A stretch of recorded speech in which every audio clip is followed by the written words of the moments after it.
ശ്രീ അനുരാജ് കൂടി ഈ ചർച്ചയുടെ ഭാഗമാകുന്നുണ്ട്. കാലിക്കറ്റ് സർവകലാശാല സിൻഡിക്കേറ്റ് അംഗമാണ്. അതായത് മുസ്ലിം സമുദായത്തെ സംബന്ധിച്ചിടത്തോളം അവരുടെ ഒഴിച്ചുകൂടാനാവാത്ത അനിവാര്യതയാണ് ഇത് എന്നാണ് പറയുന്നത്.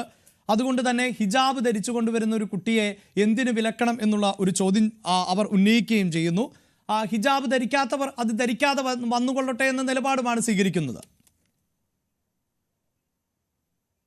അഭിലാഷ് തന്നെ ചർച്ചയിൽ ഇവിടെ സൂചിപ്പിച്ചതുപോലെയാണ് എനിക്ക് തോന്നുന്നത്. അതായത് ഇത് ഒരു മതത്തിലെ ഒരു ചെറിയ വിഭാഗം അവര് മാത്രം ഉന്നയിക്കുന്ന ഒരു ആവശ്യമാണ്. അല്ല, അത് ശ്രീ എ കെ അനുരാജ ഒരു മാധ്യമ പ്രവർത്തകൻ എന്ന നിലയിൽ ലോകത്തിലെ മുഴുവൻ മുസ്ലിം സമുദായവുമായി ബന്ധപ്പെട്ട ആചാരങ്ങളെ കുറിച്ച് കഴിയുന്നത്ര പഠിക്കാൻ ഞാൻ ശ്രമിക്കാറുണ്ട്. മുസ്ലിം റിപ്പബ്ലിക് രാജ്യങ്ങളിൽ പോലും ഇതുമായി ബന്ധപ്പെട്ട് വ്യത്യസ്തമായ അഭിപ്രായമാണ്. ഇന്ന് ഒരു രാജ്യത്ത് ബുർക്ക എന്നത് പൊതുവിടങ്ങളിൽ നിരോധിച്ചിട്ടുണ്ട്. അതിന് കാരണം ആ രാജ്യത്തിന്റെ സുരക്ഷാ സംവിധാനങ്ങളെ കുറിച്ചാണ്. മറ്റു പല മുസ്ലിം രാജ്യങ്ങളിലും ഇത് നിർബന്ധമായി ഞാൻ കണ്ടിട്ടില്ല. അത് ഒരുപക്ഷെ എന്റെ അറിവിന്റെ പോരായ്മയും ആകാം. ഒന്നുമല്ല അഭിലാഷ, ഒന്നുമല്ല. അതുകൊണ്ടല്ല ഞാനത് പറയാം. അതായത് വെച്ചാല് നമ്മളിപ്പോ ഈ മതം, ഓരോ മതം പ്രാക്ടീസ് ചെയ്യുന്നവർക്ക് നമ്മളിവിടെ പ്രധാനമായിട്ടും ചർച്ച ചെയ്യുന്ന 3 മതങ്ങളായിരുന്നു: ഹിന്ദു മതം, ക്രിസ്ത്യാനിറ്റി, ഇസ്ലാം. ഇത് മാത്രമേ ചർച്ച ചെയ്യൂ. ബുദ്ധിസ്റ്റ്, ജൈനിസം, അങ്ങനെ പല എന്തെല്ലാം മതങ്ങളും മതം ഇല്ലാതെ ജീവിക്കുന്നവരുണ്ട്. അപ്പൊ ഇങ്ങനെ എല്ലാവരുടെയും കസ്റ്റംസ് ഒക്കെ മനസ്സിലാക്കുക മാധ്യമപ്രവർത്തകരോ അല്ലെങ്കിൽ പൊതുസമൂഹത്തിനോ സാധ്യമല്ല. അപ്പൊ ഇവിടെ ഇസ്ലാം മതവിശ്വാസത്തിന്റെ എല്ലാ ആചാരങ്ങളും കാര്യങ്ങളും നിങ്ങൾക്ക് അറിയുമെന്ന് അഭിലാഷോട് ചോദിച്ചിട്ടുണ്ട്. തിരിച്ചു ചോദിച്ചാൽ ഹിന്ദു മതവുമായി ബന്ധപ്പെട്ട അറിയാത്ത വേറൊരു ആങ്കർ ഉണ്ടാവും, അല്ലെങ്കിൽ വേറെ മാധ്യമപ്രവർത്തകർ ഉണ്ടാവും. അപ്പൊ നമ്മുടേത് ഭാരതത്തിലേത് പൊതുവെ ലിബറൽ ആയിട്ടുള്ള സംവിധാനമാണ് നമുക്കുള്ളത്. അപ്പൊ ഇത്തരം കാര്യങ്ങളൊക്കെ ഒരു പരിധിവരെ നമ്മൾ അംഗീകരിച്ചിട്ടുണ്ട്. നമ്മുടെ സ്കൂളുകളുടെ ഡിസിപ്ലിന്റെ കാര്യത്തിലായാലും ഈ പറഞ്ഞ യൂണിഫോമിന്റെ കാര്യത്തിലായാലും ഒക്കെ ഒരു പരിധി വരെ അതൊക്കെ അംഗീകരിച്ചുകൊണ്ടുള്ള ഒരു സംവിധാനം ഇവിടെ നിലനിൽക്കുകയാണ്. അപ്പൊ ഇത്തരത്തിലുള്ള റെസ്ട്രിക്ഷൻസ് എല്ലാ മതങ്ങളുടെ കാര്യത്തിലുണ്ട്. ഇന്നിപ്പോ നമ്മൾ ഈ ദിവസങ്ങളുടെ സോഷ്യൽ മീഡിയയെ ആണല്ലോ നമ്മളിപ്പം അടിസ്ഥാനമാക്കുന്നത്. അതാണ് ഏറ്റവും നിർഭാഗ്യകരമായ സാഹചര്യം. എന്തായാലും നമ്മൾ സോഷ്യൽ മീഡിയയെ അതുമായി ബന്ധപ്പെടുത്തി നോക്കുമ്പോൾ ഇപ്പൊ പ്രചരിക്കുന്ന ഒരു എന്താ പറയാ, നമ്മൾ ഈ സോഷ്യൽ മീഡിയയുടെ ഭാഷയിൽ പറഞ്ഞാൽ വളരെ സറ്ററിക്കൽ ആയിട്ടുള്ള ഒരു കാർഡ്. അതിനകത്ത് ഒരു കുട്ടി ഈ പറഞ്ഞ പോലെ ഇസ്ലാം മതത്തിന്റെ ചിഹ്നവും, വേറൊരു കുട്ടി ഹിന്ദു മതത്തിന്റെ ചിഹ്നവും, വേറൊരു കുട്ടി ക്രിസ്ത്യാനിറ്റിയുടെ ചിഹ്നവും അത് പ്രദർശിപ്പിച്ചുകൊണ്ട് സ്കൂളിലേക്ക്. ഇങ്ങനെ ഒരു കേരളമാണോ നിങ്ങൾ കെട്ടിപ്പടുക്കാൻ ആഗ്രഹിക്കുന്നതാണ്? നമ്മുടെ ഇവിടെ തന്നെ നടന്ന ചർച്ചയിൽ പലരും പറഞ്ഞു, നമ്മൾ പൊതുസമൂഹത്തിലേക്ക് വരുമ്പം മതത്തിൽ നിന്ന് മാറിയിട്ട് ഒരു മതനിരപേക്ഷ സമൂഹത്തിന്റെ ഭാഗമാകാൻ ശ്രമിക്കണമെന്ന് പറയാം. നമ്മളൊക്കെ മുതിർന്ന ആൾക്കാർ അതിന് നമ്മൾ എന്ത് കോൺട്രിബ്യൂട്ട് ചെയ്യുന്നു എന്ന് നമ്മൾ ആലോചിക്കുക. നമ്മളൊക്കെ ഓരോ മേഖലയിലും പ്രവർത്തിക്കുന്നവരാണ്. താഴെ നമ്മുടെ എല്ലാ പ്രവർത്തന മേഖല എഴുതി വെച്ചിട്ടുണ്ട്. ആ മേഖല വെച്ചിട്ട് കേരളത്തിന്റെ നന്മയ്ക്ക് വേണ്ടി നമ്മൾ എന്താണ് പ്രവർത്തിക്കുന്നത്, ഏത് രീതിയിലാണ് നീങ്ങുന്നത്. ഈ സ്കൂളിന്റെ കാര്യത്തിന്റെ എടുത്താൽ എന്താണ്, പല സ്കൂളുകളിലും നമ്മൾ നേരത്തെയൊക്കെ ചൂണ്ടിക്കാണിച്ചു പലതരത്തിലുള്ള നിയന്ത്രണങ്ങളുണ്ട്. ഇപ്പം ഇസ്ലാം മത സംഘടന നടത്തുന്ന സ്കൂളുകളിൽ പോലും നിയന്ത്രണങ്ങളുണ്ട്. കാരണം എന്തുകൊണ്ടാണ്? ഡിസിപ്ലിൻ എന്നുള്ളത് നമ്മുടെ വളരെയധികം ആവശ്യമാണ്. അതൊരു ഏത് ആൾക്കൂട്ടത്തിനായാലും ഡിസിപ്ലിൻ ആവശ്യമാണ്. അതൊരു ഇസ്ലാമിക സംഘടനകൾക്ക് ഡിസിപ്ലിൻ ഇല്ലാതെ നമുക്ക് ആൾക്കൂട്ടമായിട്ടോ അല്ലെങ്കിൽ ഒരു ഗ്രൂപ്പായിട്ടോ മുന്നോട്ട് പോകാൻ പറ്റില്ല. അപ്പോൾ ആ ബോധം കുട്ടികളിൽ ജനിപ്പിക്കാൻ വേണ്ടിയാണ് കുട്ടികളിൽ യൂണിഫോം ഏർപ്പെടുത്തുന്നതിന്റെ പ്രധാന ലക്ഷ്യം. അപ്പൊ അതുകൊണ്ട് ഇത് പാലിക്കാതിരുന്നാൽ എന്താ സംഭവിക്കുക? നമ്മൾ ആലോചിച്ച് നോക്കുക. നമുക്ക് വിദ്യാഭ്യാസപരമായിട്ടൊക്കെ വളരെ മുന്നോട്ട് നിൽക്കുന്നു കേരളം എന്നൊക്കെ പറഞ്ഞു. ഇപ്പൊ കേരളത്തിന്റെ പിക്ചർ എന്താണ്? കേരളത്തിലെ കോളേജുകളിൽ അഡ്മിഷൻ ഇല്ല, കേരളത്തിലെ യൂണിവേഴ്സിറ്റികളിൽ അഡ്മിഷൻ ഇല്ല. ഇപ്പൊ തൽക്കാലം നമുക്ക് സ്കൂളുകളിൽ അഡ്മിഷൻ ഉണ്ട്. +2 വരെ വലിയ ബുദ്ധിമുട്ടില്ല. ഈ സാഹചര്യം കൂടെ മാറുന്ന സാഹചര്യത്തിൽ എത്ര രക്ഷിതാക്കൾ ഇഷ്ടപ്പെടുന്നത് തങ്ങളുടെ മക്കൾ കേരളം വിട്ടുപോകുന്നു?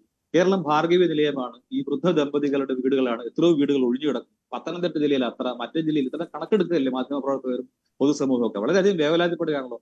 ആരാണ് ഇതിന്റെ കാരണക്കാർ? ഇവർ തന്നെയാണ് ഇതിന്റെ കാരണക്കാർ. ഇത് ഒട്ടും ആലോചിക്കാതെ വളരെ ലാഘവ ബുദ്ധിയോടെ തീർത്തും എന്താ പറയാ, അവനവര് തന്നെ ആത്മഹത്യാപരമായ മുതലെടുപ്പിന് ശ്രമിക്കുന്ന ചെറിയ കൂട്ടങ്ങളാണ്. അവരുടെ വലയത്തിൽ മറ്റു വലിയ വലിയ സംഘടനകൾ പെട്ടുപോവുകയാണോ? അങ്ങനെയാണോ ഹിജാബ് കണക്കെടുപ്പ് പോലെയുള്ള കാര്യങ്ങളിലേക്ക് മുൻകാലങ്ങളിൽ അല്പം സെക്യുലർ ആയിട്ട് ഇടപെട്ടിരുന്ന മതസംഘടനകളൊക്കെ പലരും സെക്യുലറായി ആവാൻ ശ്രമിക്കുന്നവയോ അല്ലെങ്കിൽ ഒരു പരിധിയോടെ മാള് എന്ന് നമുക്ക് പറയണം കേരളത്തിന്റെ സാഹചര്യം. അത്തരം സംഘടനകൾ പോലും മാറി ചിന്തിക്കുന്ന ഒരു സാഹചര്യം ഉണ്ടാവുകയാണോ? അല്ലെങ്കിൽ അത്തരം സംഘടനകൾ ഇത്തരത്തിലുള്ള സ്ഥാപിത താല്പര്യക്കാരുടെ വലയിൽ പെട്ടുപോവുകയാണോ? അല്ലെങ്കിൽ ആ വഴിക്ക് പോയാലും അവിടെയാണ് ശ്രീ അനുരാജ്, അവിടെയാണ് ഇപ്പോൾ സമസ്തയടക്കം ഉന്നയിക്കുന്ന ഒരു ആക്ഷേപം എന്നത്. ശിരോവസ്ത്രം ധരിച്ചുകൊണ്ടാണ് ഒരു സിസ്റ്റർ ഈ ഹിജാബിനെതിരെ സംസാരിക്കുന്നത് എന്നുള്ളതാണ്. അപ്പോൾ അത് ഒരു വിഭാഗത്തോട് മാത്രമുള്ള അതൃപ്തിയാണോ എന്നാണ് അവർ സംശയിക്കുന്നത് എന്നുള്ളതാണ്. അതുകൊണ്ടാണല്ലോ ഇവർ പറയുന്നത്. അതായത് പല സ്ഥാപനങ്ങളിലും ഹിജാബ് അനുവദിക്കുന്നുണ്ട്, പക്ഷേ ഹിജാബ് അനുവദിക്കാത്ത സ്ഥാപനങ്ങളുടെ പട്ടികയാണ് ഇവർ തയ്യാറാക്കുന്നത്. അല്ല, അത് ആ സംഘടനയുടെ രീതിയോ പ്രവർത്തനം, അതിനെയല്ലേ ഞാൻ പറയുന്നത്. അപ്പൊ അങ്ങനെ എടുക്കേണ്ടുന്ന ഒരു അവസ്ഥയിലേക്ക് എത്തി എന്നുള്ളതാണ്. നമ്മളിപ്പം EK സമസ്ത വിഭാഗം എന്ന് പറയുന്ന എന്താ പറയാ സുന്നി വിഭാഗത്തിൽപ്പെട്ട സമൂഹത്തിൽ വളരെയധികം നേരത്തെ ഉള്ള കാലങ്ങളിലെ തൊട്ടു തന്നെ ഈ പറയുന്ന കേരളത്തിന്റെ മതപരമായ സമരസതയുടെ ഭാഗമായിട്ടൊക്കെ നിന്നിട്ടുള്ള പ്രസ്ഥാനങ്ങളൊക്കെ ഇപ്പൊ മാറി ചിന്തിക്കുന്ന ഒരു സാഹചര്യം ഉണ്ടാവുകയാണ്. അത് വെറുതെ സംഭവിക്കുന്നതല്ല. നേരത്തെ കേരളത്തിൽ ഉണ്ടായ സാഹചര്യം അല്ല ഇപ്പൊ കേരളത്തിലുള്ളത്. അതിനെ സ്വാധീനം ചെലുത്തുന്ന ദുസ്വാധീനം ചെലുത്തുന്ന ചില വളരെ ചുരുങ്ങിയ ചില ഗ്രൂപ്പുകൾ അവ വലിയ രീതിയിൽ ക്യാപിറ്റൽ പുറത്തുനിന്ന്, അതായത് രാജ്യത്തിന്റെ പുറത്തുനിന്ന് കൊണ്ടുവന്ന് അതിനെ ഇൻവെസ്റ്റ് ചെയ്ത് അതിനെ തെറ്റായ വഴിയിലേക്ക് കാര്യങ്ങൾ നയിക്കാൻ പല സമൂഹത്തിലുള്ള പല തെറ്റായ പ്രവണതകളുടെയും കേന്ദ്രമാണ് ഇവ എന്ന് നമുക്ക് ചിലപ്പോ അത് നിയമത്തിന്റെ കണ്ണിൽ അങ്ങനെ അല്ലാതെ രക്ഷപ്പെടാനുള്ള പഴുതൊക്കെ ഉപയോഗിക്കുന്നുണ്ട്. പക്ഷേ പൊതുസമൂഹം തിരിച്ചറിയുന്നുണ്ട് ഈ കാര്യം, വലിയ രീതിയിൽ സമൂഹം തിരിച്ചറിയുന്നത്. നമ്മൾ ഈ സമയത്ത് തന്നെ ആലോചിക്കുന്നുണ്ട്. ഇപ്പൊ നമ്മുടെ സോഷ്യൽ മീഡിയയുടെ കാര്യം പറഞ്ഞല്ലോ. സോഷ്യൽ മീഡിയയിൽ ഞാൻ കഴിഞ്ഞ ദിവസമൊക്കെ കണ്ടത് ഈ ഹിജാബ് വിവാദം പൊങ്ങി വന്നപ്പോൾ ചിലരിട്ടിരിക്കുകയാണ് ജസ്റ്റിസ് ഫാത്തിമ ബീവിയുടെ ഫോട്ടോ. തലയിൽ ഒട്ടും തട്ടം പോലും ഇട്ടിട്ടില്ല. പിന്നെ നമ്മുടെ കേരളത്തിലെ മുസ്ലിം സ്ത്രീകൾ ഒരു കാലത്ത് തട്ടമിട്ട് വരുമായിരുന്നു. അതായിരുന്നു അവർ ഐഡന്റിറ്റി. നേരത്തെ ഇവിടെ പറഞ്ഞല്ലോ, ഇപ്പൊ ഹിന്ദുക്കൾക്ക് ഐഡന്റിറ്റി പൊട്ടു കൊടുക്കും, അല്ലെങ്കിൽ ക്രിസ്ത്യാനികൾ കുരിശ് ഉണ്ട്, അതുപോലെ മുസ്ലിം സ്ത്രീകളാണ് തട്ടം കൊടുക്കും. അങ്ങനെയായിരുന്നു രീതി. അത് മാറിയിട്ട് പുതിയ രീതിയിലേക്ക് മാറി.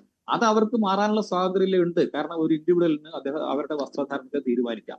പക്ഷേ അത് ചില സീമകളെ ലംഘിക്കുന്ന ഒരു സാഹചര്യത്തിലേക്ക് ഇപ്പൊ എത്തിച്ചേരുകയാണ്. ആ സാഹചര്യത്തിലാണ് അതിനെ ചോദ്യം ചെയ്യേണ്ടുന്ന ഒരു സാഹചര്യം. പൊതുസമൂഹമാണ് ഈ സാധനം ചർച്ച ചെയ്യുന്നത്. നമ്മൾ അക്കാദമിക വിഷയത്തെ കുറിച്ചാണ് സ്കൂളിൽ നമ്മൾ സംസാരിക്കുന്നത്, ഒരു കോളേജിൽ സംസാരിക്കുന്നത്. കേരളത്തിലെ സ്കൂളുകളിൽ കോളേജുകളിൽ അതുമായി ബന്ധപ്പെട്ടവർ എത്രത്തോളം അക്കാദമിക വിഷയം സംസാരിക്കും. ഈ വിഷയം തന്നെ എത്ര ലാഘവത്തോടെയാണ് കേരളത്തിന്റെ വിദ്യാഭ്യാസ മന്ത്രി പോലും കണ്ടത്. ആ വിഷയത്തിൽ ലാഘവത്തോടെയാണോ കണ്ടത്? വിദ്യാഭ്യാസ മന്ത്രി അതിനകത്ത് ലാഘവത്തോടെയാണോ കണ്ടത് എന്നതിൽ എനിക്ക് സംശയമുണ്ട്. അതിനപ്പുറത്ത് ചില ലക്ഷ്യങ്ങളോടെയാണോ കണ്ടത് എന്നാണ് നമുക്ക് സംശയം തോന്നുന്നത്. അത് തീർച്ചയായും അതെ. അത് തിരിച്ചറിയാണ്ട് ഇത്തരം വാദങ്ങളുമായിട്ട് മുന്നോട്ട് പോകുന്ന ഈ പറഞ്ഞ ചെറിയ സംഘടനകൾ തിരിച്ചറിയണം.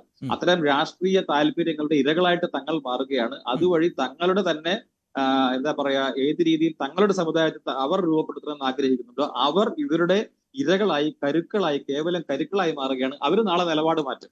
അവര് ഒരു കാലത്ത് ശബരിമലയിൽ പോകാൻ അവിടുത്തെ രീതി അനുസരിച്ച് പോകാൻ പാടില്ലാത്തവരെ എത്തിച്ചവര്, അത് കഴിഞ്ഞ് ആഗോള അയ്യപ്പ സംഗമം സംഘടിപ്പിച്ചവരാണ് അവർ. അപ്പൊ അവരുടെയൊക്കെ ഇത്തരം നിലപാടുകൾക്ക്